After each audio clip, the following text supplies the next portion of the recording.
when I joined IBM, they didn't have this organization. It wasn't set up. It had to be set up from scratch. Mhm. And one of the first things I do is to embark on data strategy, which is basically what is this department going to do? What's its mission? Why should it exist?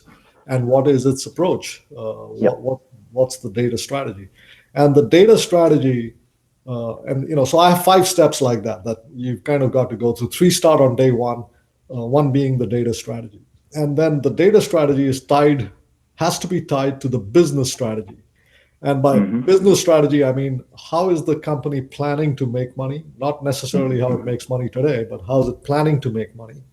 Mhm. And in our case, in the case of IBM, it was very clear when you talk to the senior leadership, even though we made money from mainframes and middleware and software and stuff like that, it was clear we were planning to make money primarily from cloud and AI. Yep. Okay. And then my next question was, well, this is great, but do our clients even understand what that is? And then the answer was no. And then that's how we arrived at this notion of that our data strategy, even though it's very broad from Mm. the standpoint of being a data strategy, but you kind of pretty much have to follow wherever the business strategy takes you to hone in on what your data strategy has to be. Otherwise, what ends up happening is you're not aligned with the business interest.